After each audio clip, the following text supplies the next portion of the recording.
오늘 우리에게 주신 말씀은 요한계시록 7장입니다. 7장 9절에서 17절까지 말씀. 요한계시록 7장 9절에서 17절까지 말씀. 저와 여러분이 한 절씩 교독하겠습니다. 이 일 후에 내가 보니 각 나라와 족속과 백성과 방언에서 아무도 능히 셀 수 없는 큰 무리가 나와 흰 옷을 입고 손에 종려가지를 들고 보좌 앞과 어린 양 앞에 서서 큰 소리로 외쳐 이르되 구원하심이 보좌에 앉으신 우리 하나님과 어린 양에게 있도다 하니 모든 천사가 보좌와 장로들과 네 생물의 주위에 서 있다가 보좌 앞에 엎드려 얼굴을 대고 하나님께 경배하여 이르되 아멘. 찬송과 영광과 지혜와 감사와 존귀와 권능과 힘이 우리 하나님께 세세토록 있을지어다. 아멘 하더라. 장로 중 하나가 응답하여 나에게 이르되 이 흰 옷 입은 자들이 누구며 또 어디서 왔느냐. 내가 말하기를 내 주여 당신이 아시나이다 하니 그가 나에게 이르되 이는 큰 환난에서 나오는 자들인데 어린 양의 피에 그 옷을 씻어 희게 하였느니라. 그러므로 그들이 하나님의 보좌 앞에 있고 또 그의 성전에서 밤낮 하나님을 섬김에 보좌에 앉으시니가 그들 위에 장막을 치시리니 그들이 다시는 줄이지도 아니하며 목마르지도 아니하고 해나 아무 뜨거운 기운에 상하지도 아니하리니 이는 보좌 가운데에 계신 어린 양이 그들의 목자가 되사 생명수 샘으로 인도하시고 하나님께서 그들의 눈에서 모든 눈물을 씻어 주실 것입니다. 아멘. 할렐루야. 오늘 이 아침에 우리 하나님의 은혜가 여러분 모두의 심령 가운데 충만하기를 간절히 기원합니다. 오늘은 요한계시록 7장 말씀 가지고 지금 누리는 하나님 나라라는 제목으로 같이 말씀 나눕니다. 한번 따라합시다. 지금 누리는 하나님 나라.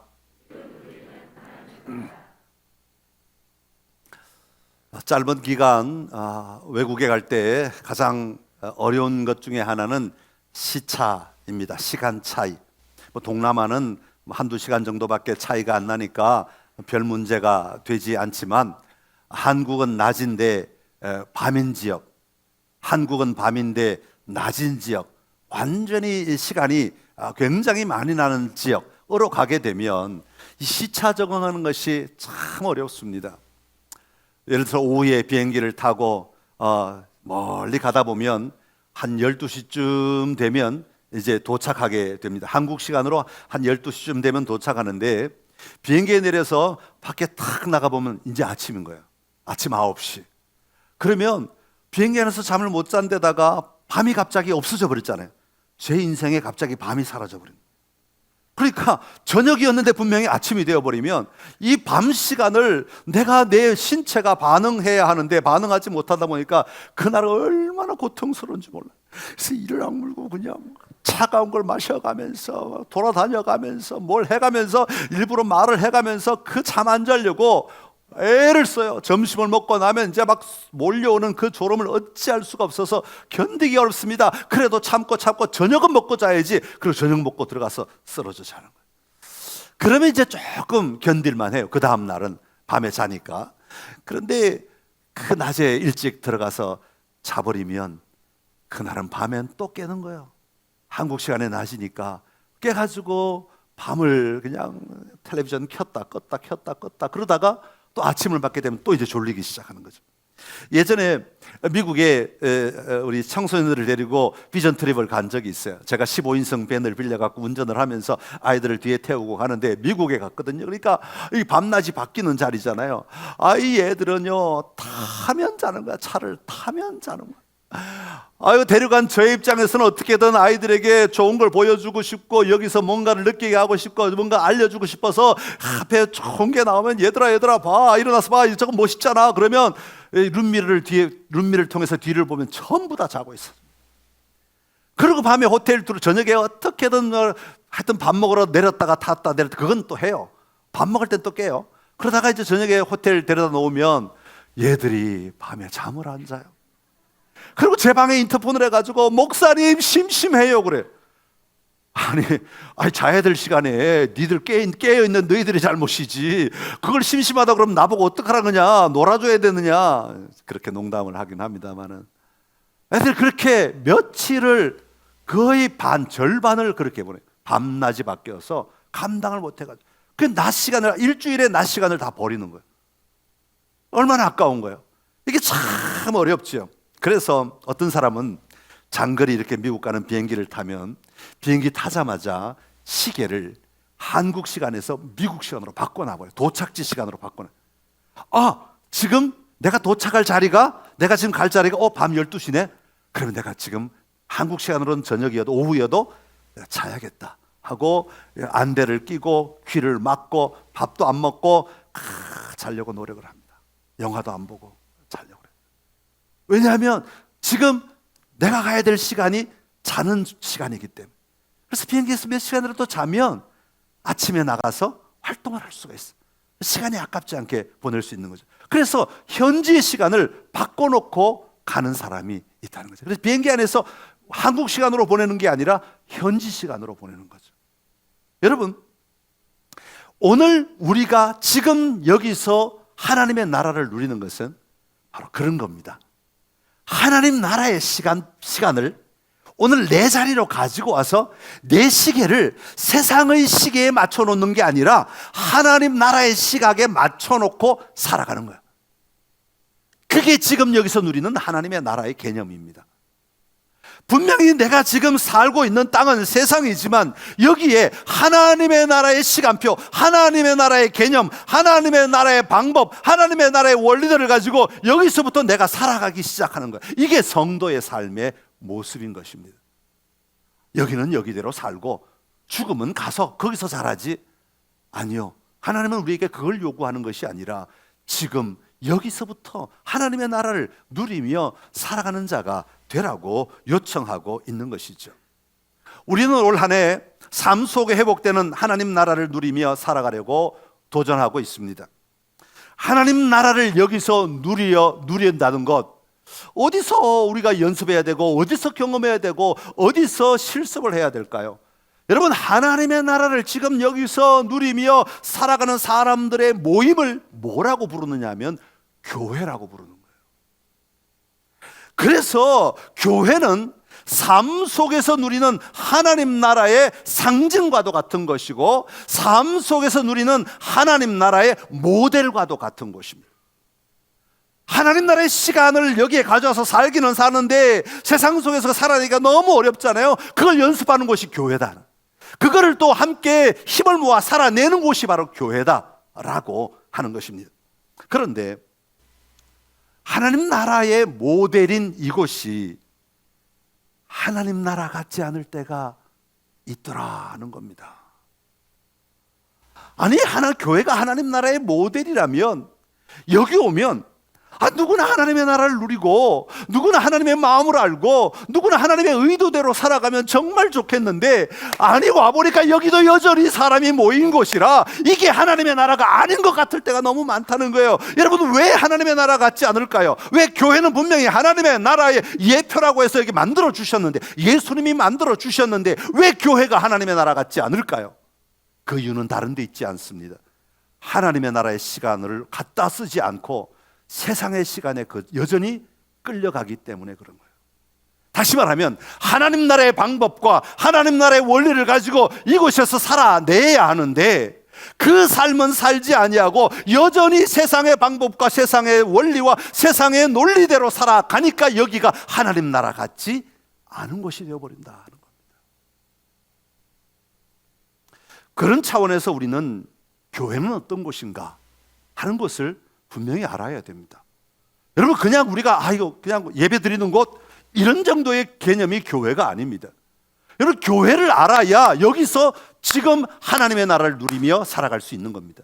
그런데 교회를 모르면, 교회가 어떤 곳인지를 모르면 그냥 연장성상이에요. 여러분, 그냥 가서 기도하는 곳, 그냥 가서 찬송 부르는 곳, 그 정도로 그치고 마는 거예요.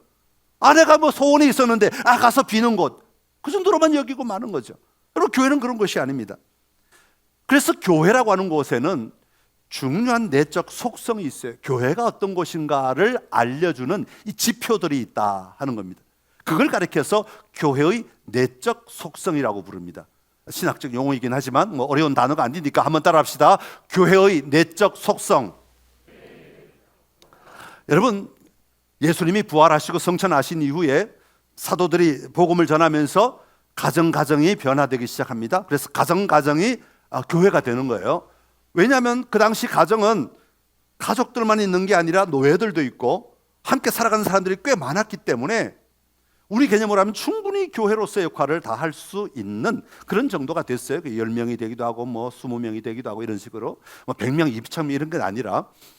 그런데 예수님이 승천하시고 바로 다음 제자들 베드로와 같은 그런 제자들이 살아갈 때는 아무 문제가 없었어요. 교회가 세워지는데 주님의 말씀이 기초가 되고 근거가 되어서 그 말씀대로 살아가려는 교회가 세워졌어요. 그런데 2대, 3대, 4대, 5대 이 제자들이 나오기 시작하면서 점점 더 주님의 원래 그 이미지들을 잃어가기 시작하는 거예요. 여러분 그렇잖아요. 말이 전달되면 바뀌잖아요. 그런 얘기 있잖아요. 말발굽 이걸 뭐라고 그러죠? 하여튼 말발굽 붙이는 쇠 있잖아요. 그거를 일하는 사람에게 맡겨줬어. 내가 올 때까지 100개만 좀 만들어 주시오. 그래서 하나를 오리지널을 맡겨줬어.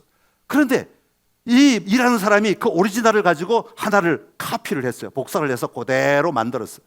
자, 그러면 그 다음에 오리지널을 가지고 또 만들어야 되는데 카피한 걸 가지고 만든 거예요. 이해가 됐어요? 예, 첫 번째 걸로 세 번째 걸 만들어야 되는데 두 번째 걸로 세 번째를 만들고 세 번째 걸로 네 번째를 만들고 네 번째 걸로 다섯 번째를 만들고 다섯 번째 걸 여섯 번째로 만들었어. 자, 여러분 99번째 걸 100번째로 만들면 첫 번째 1번과 100번이 같을까요? 다를까요? 이건 누가 봐도 달라요. 이 같을 수가 없어요. 절대로 같을 수가 없어요. 그렇게 됐다 그 말이에요. 교회가 그렇게 변질되기 시작했어요. 그래서 교회 리더들이 모여가지고 회의를 했어요. 안 되겠다. 신앙 고백문을 만들자. 그래서 만들어진 게 사도신경이에요. 우리가 믿는 건 이거다. 이걸 벗어나면 다 이단이다. 우리가 믿는 내용은 이거다. 이 안에 들어와야 된다. 예수님이 가르친 건 이거다. 벗어나면 안 된다. 사도신경에서 교회에 관해서 가르치는 게 뭐냐면 거룩한 공교회라는 단어예요. 그래서 사도신경 때는 초대 2세기 AD 2세기 정도였으니까 만들어지기 시작했으니까 다듬어진 건 점점 후대에 다듬어지지만 이게 그 정도면 충분했어요. 이걸 벗어나면 공적 교회다라는 것만 벗어나지 않으면 된다 그랬어요. 그런데 4세기쯤 되니까 점점 더 벗어나는 거예요. 교회들이 자꾸 생겨나면서 점점 더 이상하게 바뀌어가는 거예요. 가르치는 게 달라지고. 그래서 안 되겠다 싶어서 콘스탄티노플이라고 하는 곳에서 모였어요. 저 교회 대표들이. 그래서 만들어진 게 뭐냐 하면 니케아 콘스탄티노플 신조가 만들어졌어요. 우리는 지금 그걸 뭐 공식적으로 외우진 않지만 우리는 믿고 있어요. 그대로. 여러분은 잘 모르시겠지만 우리 목사님들은 학교에서 다 배워서 그것이 우리의 신앙 고백의 기초가 되는 것을 알고 있어요. 그런데 설교 때 다 들어가 있기 때문에 굳이 여러분이 따로 외우지 않아요. 여러분 사도신경만 잘 외우시고 그것을 믿는다고 고백하시면 되는 충분한 거예요. 이 니케아 콘스탄티노플 신조에 보면 381년에 만들어지는데 이때 보면 교회에 관한 내용이 확장이 됩니다. 충분히 이해가 가죠? 교회에 관한 내용이 확장되는 이유는 뭐겠어요? 교회가 그만큼 혼란스러워졌다는 얘기예요. 그러니까 기준을 많이 제시하는 거예요. 그 내용이 뭐냐 하면 그때 만들어진 내용이 뭐냐 하면 우리는 하나이고 거룩하며 보편적이고 사도적인 교회이다. 이 네 가지를 얘기한 거예요. 하나이고 라는 것은 통일성을 얘기해요. 하나이고 거룩하고 보편적이고 사도적인 교회다. 이 네 가지예요. 그래서 교회를 이해하려면 이 네 가지의 개념을 우리가 분명히 알고 있어야 돼요. 이걸 혼동하면, 이걸 모르면 교회가 뭔지를 모른다 그 말이에요. 그리고 우리가 그냥 상식적으로 내가 생각하는 교회에 내가 다니면서 내가 교회 생활했다고 말하게 된다는 거죠. 그래서 오늘 우리가 하나님의 나라를 생각하면서 이 땅에 임한 지금 여기서 누리는 하나님의 나라의 개념을 우리가 교회로서 이해해야 되는데 교회로서 이해하려면 이 교회의 네 가지 중요한 내적 속성을 모르면 안 된다 하는 거예요. 근데 오늘 네 가지 다 얘기하려고 했더니 우리는 제가 늘 3대지 설교를 많이 했기 때문에 세 번째까지는 들으시는데 네 번째는 기억이 잘 안 돼. 그래서 오늘은 세 개만, 앞에 세 개만. 사실은 이 사도적 교회는 사도성이라고 하는 굉장히 중요하기 때문에 다음에 설 지나고 여러분의 마음이 좀 안정되거들랑 우리 여자분들 좀 부담감이 다 떨어지거들랑 그때 사도성을 설명하도록 그렇게 하겠습니다. 근데 지금 뭐 오늘하고 다음 주까지 하면 막 이제 정신이 없는 상황에서 머리에 들어가지 않아서 오늘은 세 가지. 첫 번째 통일성, 두 번째 거룩성, 세 번째 보편성. 세 가지만 다루도록 하겠습니다. 오늘 이 선창교회가 이 교회의 분명한 표지를 알고 속성을 알고 우리 교회가 그렇게 세워지도록 함께 도전하는 은혜가 우리 모두에게 있기를 간절히 기원합니다. 자, 첫 번째로 교회의 내적 속성은 통일성입니다. 한번 따라합시다. 통일성. 자, 유럽의 교회나 성당에 가면 여러분 이 유리 보시죠, 유리. 이 유럽 사람 우리는 유리를 통째로 다 깔끔하게 다 넣잖아요. 근데 유럽 사람은요 유리를 깨요. 깨가지고 조각조각을 만들어. 그리고 조각난 유리에다가 색깔을 칠해요. 그런 다음에 그걸 또 다시 모아요. 모을 거면 왜 부셨냐고, 왜 깨트렸냐고. 그런데 모아. 그래갖고 창문을 만드는데 이게 기가 막히게 예쁘네요. 그걸 뭐라 그래요? 스테인드 글라스. 그걸 다른 말로 하면 모자이크라고 그래요. 각각 다른 것을 하나로 모아놓을 때 작품이 되는 거예요. 이게 유럽 교회나 성당에 곳곳마다 가는 곳마다 다 걸려있는 모자이크라고 말하는 거예요. 여러분, 교회의 제일 내적 속성이라고 할 수 있는 것은 바로 통일성인데 통일성은 하나됨이라고 표현할 수 있습니다. 성도는 하나이다 라는 겁니다. 성령 하나님은 우리 각자에게 다양한 은사를 주셨습니다. 여러 가지 은사를 주셨어요. 사람마다, 여러분 교회 다니는 사람마다 다 똑같은 은사를 받은 게 아닙니다. 다 다른 은사를 가지고 있어요. 그러면 교회가 자기 은사대로 마음껏 누리며 살아가는 곳이냐? 아니다. 그것을 누리지만 그런데 교회는 분명히 하나다라는 겁니다. 하나다라는 것이죠. 다양한 가운데 하나가 되는 목적으로 우리 교회를 인도하시는 분이 바로 주님이시다라는 거예요. 어떻게? 그리스도가 머리가 되시고 우리는 교회의 몸을 이루도록 만들어 주신다는 거예요. 여러분, 우리에게 눈, 코, 입, 귀, 손발 다 있습니다. 여러분, 다 다르기 때문에 얘들이 지멋대로 눈은 저기 가고 귀는 이쪽으로 가고 여러분들 사방팔방으로 갈 수 있습니까? 그렇지 않아요. 우리 몸은 다양한 지체들이 있지만 이것이 한 몸을 이루고 머리에서 지시하는 대로 모든 것이 움직여 나가듯이 교회도 바로 그런 곳이다. 교회도 하나가 되어야 하는 곳이다. 무엇에 의해서? 예수 그리스도가 머리가 되시는 교회로서 그리스도의 몸으로서 하나가 되어야 한다 하는 것입니다. 오늘 본문 7장 9절에 보면 각 나라와 족속과 백성과 방언에서 능히 셀 수 없는 큰 무리가 나왔다고 말합니다. 여러분 한번 생각해 보십시오. 각 나라 사람들이 다 왔어요. 이 나라 저 나라 저 나라 이 나라 다 각 나라 사람들이 하나님 앞에 다 모였다는 겁니다. 이들의 말도 다 달라요. 방언이 다 달라요. 이런 말 저런 말 이런 말 하여튼 뭐 이상한 말들까지 다 써요. 서로 알아들을 수 없어요. 다양한 사람들이에요. 다양한 삶의 자리에서 다양한 얼굴 색깔과 다양한 몸매와 다양한 스타일로 살아가던 사람들이 다 하나님의 보좌 앞에 모였다는 거예요. 그러면 하나님의 보좌, 하나님의 나라가 엉망진창이 돼야 정상 아닙니까? 그런데 그렇지 않다는 거예요. 그렇지 않다는 거예요. 어떻게? 그들의 손에는 모두 종려나무 가지를 들고 다 같이 고백하는 겁니다. 구원하심이 보좌에 앉으신 우리 하나님과 어린 양에게 있도다. 다 동일한 신앙 고백을 하는 겁니다. 우리의 구원은 예수 그리스도로 말미암아 임하는 것입니다. 우리가 그 구원을 받은 자들입니다. 구원받은 자들에게 우리가 이렇게 하나님의 보좌 앞에 서 있습니다 라고 외치고 있는 겁니다. 다 다른 사람들인데, 다 다른 삶을 사는 사람들인데 함께 모여 같은 신앙 고백을 하고 있는 것을 통일성이라고 말하는 겁니다. 오늘 여러분 이곳에 계신 분들 삶의 자리 다 다릅니다. 성품 다 다릅니다. 성격 다 다릅니다. 가정의 형편 다 다릅니다. 삶의 배경 다 다릅니다. 어떻게 자라났는지 다 다릅니다. 그럼에도 불구하고 우리가 이 공간에 함께 모여 함께 예배하고 하나님을 찬양할 수 있는 것은 예수 그리스도 때문인 거죠. 우리가 믿는 예수 그리스도, 예수님이 나의 그리스도가 되십니다. 이 신앙 고백 아래 우리가 지금 모여 있는 겁니다. 이 통일성을 우리는 놓쳐서는 안 되는 것입니다. 그런데 통일성과 획일성을 오해하면 안 됩니다. 획일성은 모두 다 똑같이 가자는 거예요. 그러면 아까 무슨 문제가 일어나죠? 눈, 코, 입기 다 다른데 어떻게 다 눈이 될 수 있어요? 다 코처럼 할 수 있어요? 다 입처럼 할 수 없어요. 획일성이 아닙니다. 교회는 다양하지만 그게 함께 예수 그리스도로 말미암아 하나가 되는 곳이어야 한다.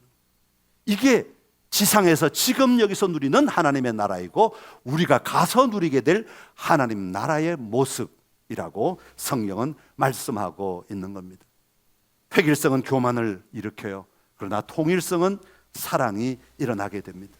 자, 그러면 이 통일성을 위해 우리는 어떻게 살아야 하겠습니까? 오늘 여기서 어떻게 하나님의 나라를 누릴 수 있겠습니까? 가만히 있는다고 되지 않아요. 내 성질대로 산다고 되지 않아요. 사도 바울은 그래서 이런 노력을 해야 된다고 말해요. 에베소서 4장 1절에서 4절의 말씀입니다. 같이 읽습니다. 에베소서 4장 1절부터 4절까지. 방송실.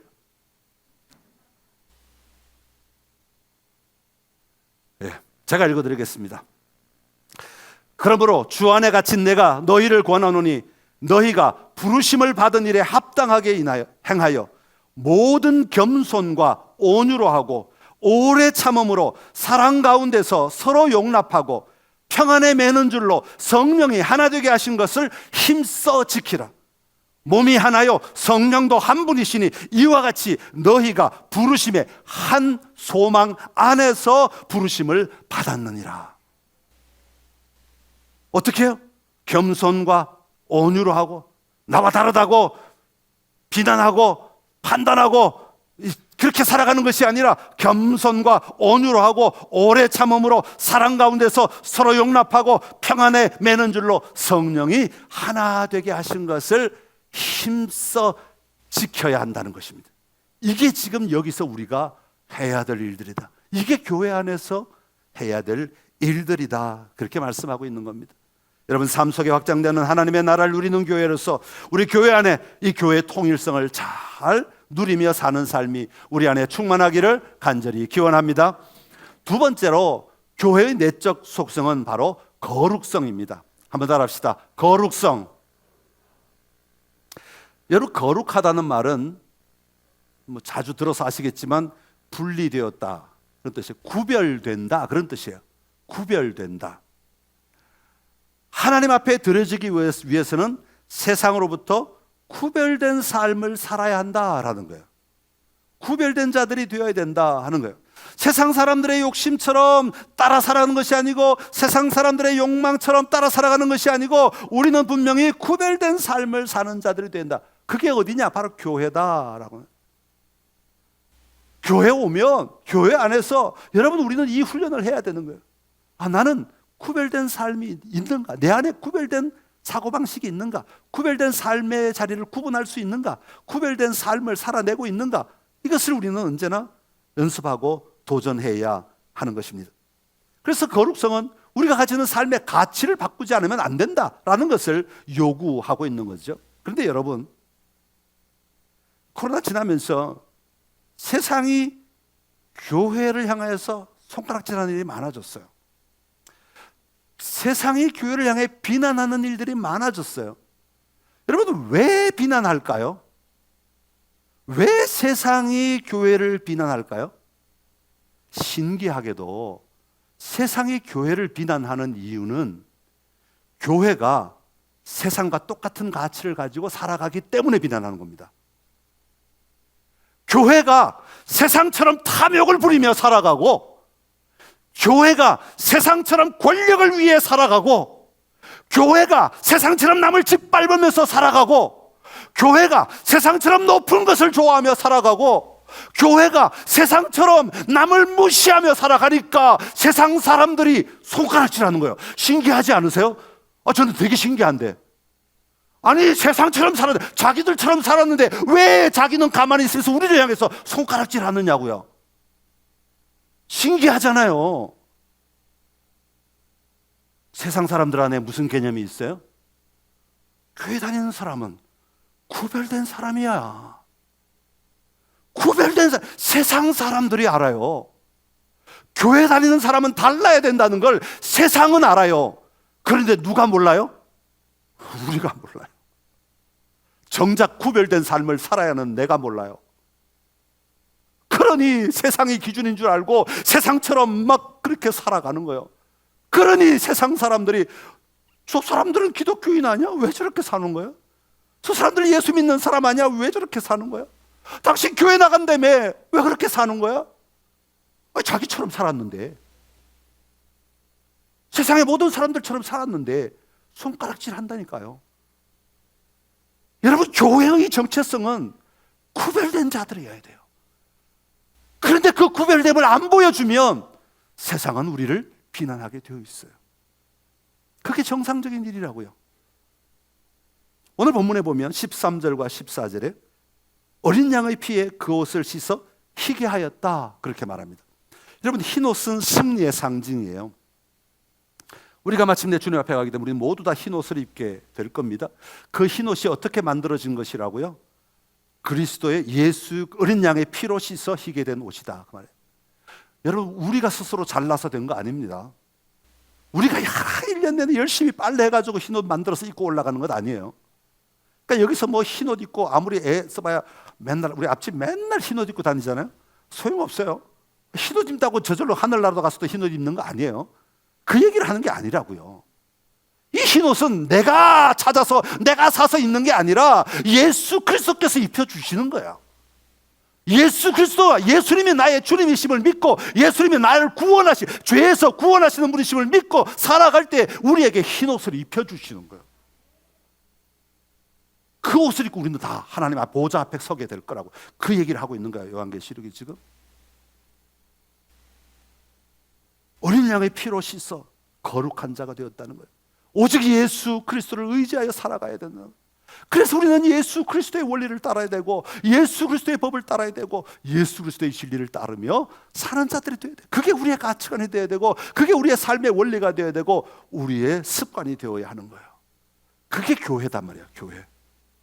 그래서 교회는 세상에서 아무리 말하는 그런 다양한 방법으로 움직여져서는 안 되고 여기서는 예수 그리스도로 말미암아 우리가 죄 사함 받은 자임을 인정하고 그분의 은혜를 구하며 선포하며 사는 자가 되어야 하는 겁니다. 그래서 우리에게 주어진 그 흰옷이 손가락질 받음으로 말미암아 더럽혀지지 않도록 늘 깨어있는 삶을 사는 자가 되어야 되는 거예요. 사도 바울은 그래서 에베소서 4장 15절에 이렇게 말합니다. 같이 읽어볼까요? 시작. 오직 사랑 안에서 참된 것을 하여 범사에 그에게까지 자랄지라. 그는 머리니 곧 그리스도라. 아멘. 오직 사랑 안에서 예수 그리스도를 사랑함으로 예수 그리스도를 믿음으로 예수 그리스도를 붙들고 살아감으로 참된 것을 하여 주님이 가르치시는 것을 함으로 말미암아 자라나야 된다. 우리는 여기는 완전하지 않아요. 우리는 완전하지. 교회는 완전한 곳이 아닙니다. 교회는 절대로 완전하지. 교회 와서 실망했어요. 여러분, 그 말은 맞지 않는 말이에요. 교회를 모르기 때문에 하는 말이에요.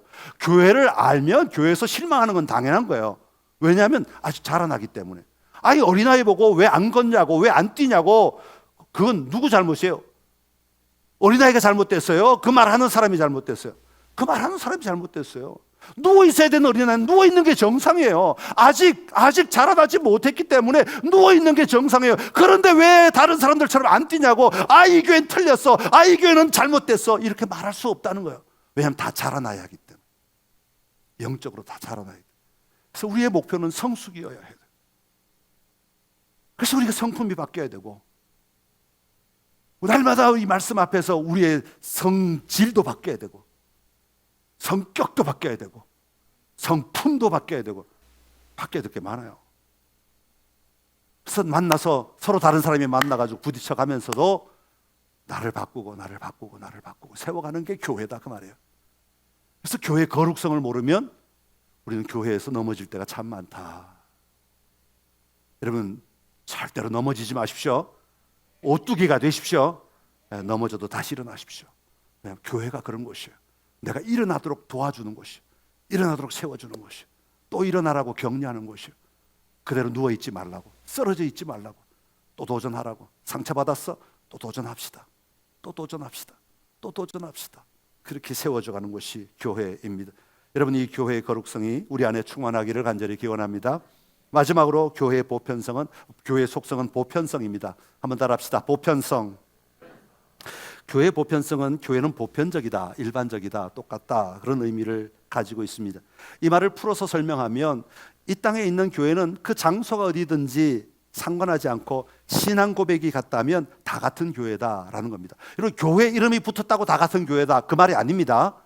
신앙 고백이 같으면 다 같은 교회다. 교회라는 이름을 막 이단들이 막 갖다 붙이는데 여러분, 다 교회가 아닙니다. 이름만 교회일 뿐이지 신앙 고백이 다르면 여러분, 교회가 아닙니다.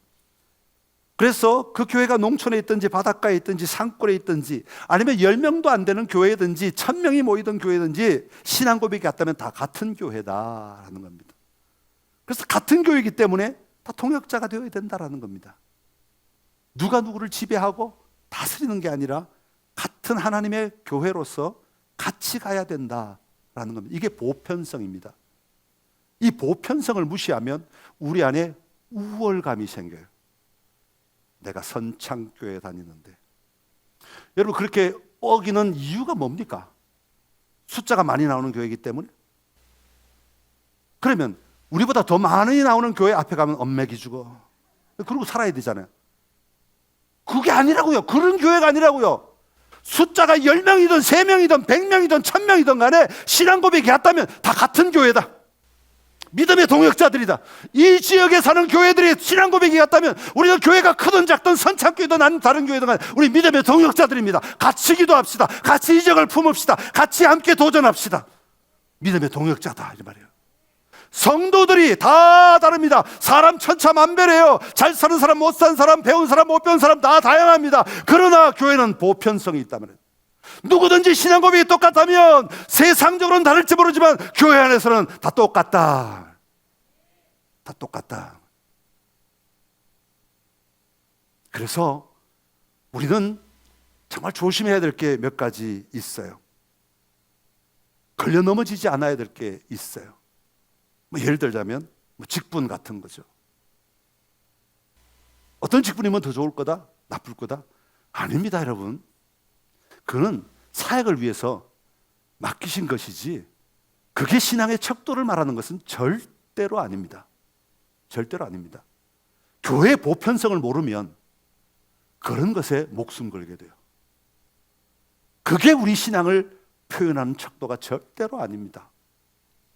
또 뭐가 있을까요? 사역. 이 사역하는 사람은 하나님 앞에 열심히 살아. 이런 사역하는 사람은 천한 사람이에요. 그런 거 절대 없습니다. 교회 안에서는 그런 거 절대로 존재하지 않습니다. 똑같다, 모두가 다. 이게 보편성을 가리키는 겁니다. 그래서 교회에서 보편성을 모르면 우리는 차별이란 게 일어나고 무시란 게 일어나고 어려움이란 게 일어납니다. 상처받았다, 이런 것도 저 사람도 문제지만 나도 내 안에도 그런 차이에 대해서 자꾸 생각하다 보니까 그걸 받아들일 때 내가 저 사람보다 낮아졌네, 이런 느낌을 받을 수 있는 거죠. 다 조심해야 될 영역인 것입니다. 그래서 선교지에 갈 때 인도네시아 우리 단계 선교 가는데 갈 때 참 어려운 게 그런 거예요. 이런 거를 깨트리고 어떻게 사역할까? 인도네시아 가보면 좀 지저분해요. 참 못 사는 것 같아요, 겉으로 볼 때는. 그러니까 우리는 잘 사는 나라에서 왔으니까 막 가자. 이거 받아요. 이거 아니라 그 말이에요. 그렇게 사는 게 선교가 아니라고요. 주님이 원하는 선교는 그렇게 하는 게 아니에요. 내가 잘 사니까 내 거 가져, 이게 아니에요. 그래서 우리는 뭘 하냐면 끊임없이 그들의 필요가 뭔지를 물어봐요. 당신들이 할 수 있는 게 뭐고 우리가 함께 해야 될 게 뭡니까 하고 물어보는 거예요. 그래서 그게 공통분모가 나오면 같이 합시다 하는 거예요. 이게 보편성 때문에 나오게 된 방식인 거예요. 삶의 방식. 그러니까 보편성을 알아야 이런 삶의 방식들이 나오게 되는 거예요. 근데 보편성을 모르면 이런 방식이 아니라 세상적인 방식, 개념으로 우리가 접근하게 되는 거죠. 그래서 우리가 이 개념을 바꾸는 게 얼마나 중요한지 몰라요. 여러분, 세 가지. 첫 번째, 통일성. 우리는 예수 그리스도를 머리로 한 다양한 은사를 가졌지만, 다양한 삶의 자리에 있지만 우리는 모두가 하나이다. 서로 도와야 되는 사이지 반목하고 무시하고 질시해야 되는 사이가 아니다. 통일성. 그 다음에 거룩성. 우리는 분명히 구별된 자들이다.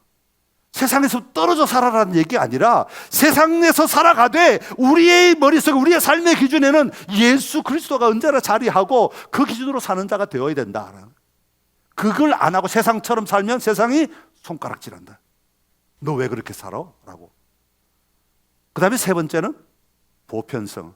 모두가 같다. 신앙 고백이 같다면 모두는 같다. 교회가 크든 작든, 교회가 낡았든 세거든. 요즘 사람들은요 새 교회를 찾아간대. 삐까뻔쩍하게 지은 새 교회. 그래갖고 저한테도 유혹이 자꾸 와요. 목사님, 교회 지어야 되지 않겠습니까? 성도들이 오려면 교회를 지어야 됩니다. 여러분이 앉은 의자 어떠세요? 다 부서져 가잖아요. 앤틱이라서 좋죠. 앤틱, 이런 의자 가진 교회가 대전에 몇 개 없어요. 그래도 우리는 괜찮아요. 뭐 새 의자 가져도 좋고 낡은 의자도 좋고. 다시 말하면 이게 우리 신앙생활하는 기준이 아니다 그 말이에요. 이런 게 기준이 아니다 그 말이에요. 그래서 우리가 이 세 가지 통일성, 거룩성, 보편성을 이해하면 교회가 무엇을 하든 그 안에서 하나님의 나라를 누릴 수 있는 은혜가 임하게 되는 줄로 믿습니다. 바라기는 지금 여기서 누리는 하나님의 나라, 여러분의 시간을 하나님 나라 시간으로 바꿔놓으시기 바랍니다. 여기서부터 살아가시는 은혜가 있기를 간절히 기원합니다. 기도하겠습니다. 참 좋으시 우리 하나님 아버지 은혜를 감사합니다. 우리의 시간이 하나님 나라 시간이기를 원합니다. 하나님 나라의 방식을 가지고 이 땅 가운데서 살라고 말씀하셨는데 그 삶을 살아낼 수 있는 힘이 있게 하여 주옵소서. 통일성, 거룩성, 보편성, 이 귀한 속성들을 우리가 잘 알고 이것들을 지표로 삼아서 우리 교회를 세워가게 하시고 이 교회를 통하여서 우리의 삶이 확장되게 하시고 우리의 삶이 더 풍성해지도록 하나님 역사하여 주시어서 세상의 빛과 소금이 되게 하여 주옵소서. 예수님의 이름으로 기도드리옵나이다.